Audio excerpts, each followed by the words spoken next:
Tout est bien qui finit bien. Le ministre des Affaires étrangères, Coopération internationale et Francophonie, Raymond Tshibanda Tshunga-Mulongo, a pour ce faire tenu à dissiper tous les malentendus susceptibles de ces textes au terme de polémiques sur la sémantique autour de la dénomination déclaration et non-accord. On l'écoute.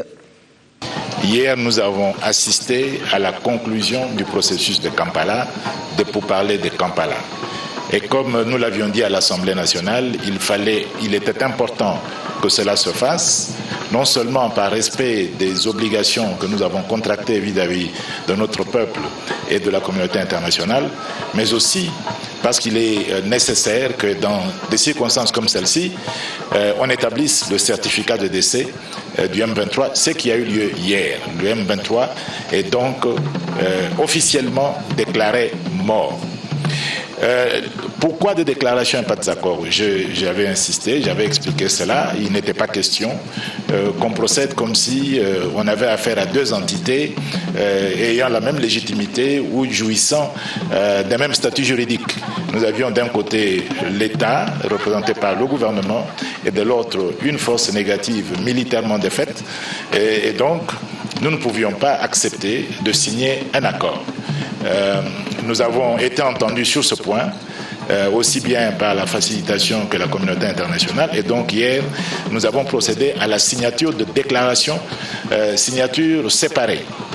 Le M23 a signé une déclaration qui reconfirme sa rénonciation à la rébellion et qui, une fois encore, dit que ces troupes sont à la disposition du processus de cantonnement, désarmement, démobilisation et réinsertion sociale. Et ensuite, une déclaration signée par le gouvernement de la République démocratique du Congo à travers le ministre des Affaires étrangères, dans laquelle le gouvernement indique ce qu'il entend faire pour faciliter le processus de cantonnement, démobilisation et réinsertion sociale des ex-combattants M23, pour constater et mettre fin à l'existence de la rébellion M23, mais aussi pour consolider la paix qui est revenue dans l'est de notre pays.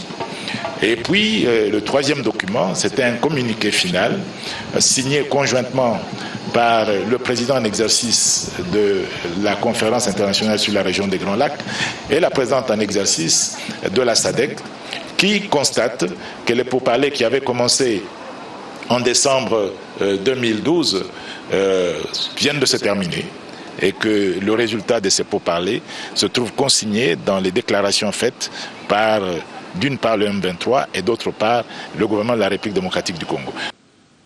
Et toujours à ce sujet, les porte-paroles du gouvernement se montrent lui aussi explicites. Lambert Mende Omalanga.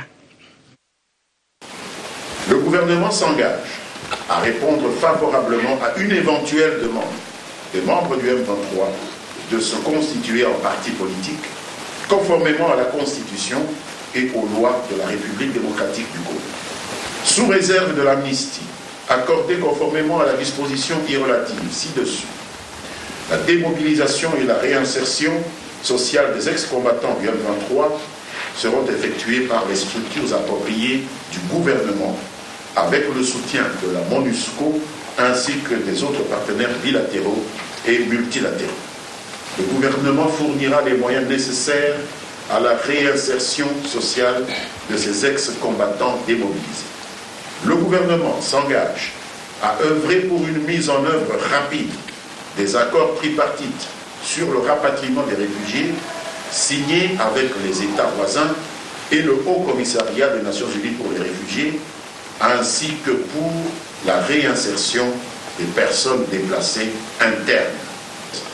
Prenant acte de la déclaration précitée du M23 et annonçant qu'il allait prendre les dispositions appropriées afin de faciliter et de rendre irréversible la matérialisation de la fin de la rébellion du M23,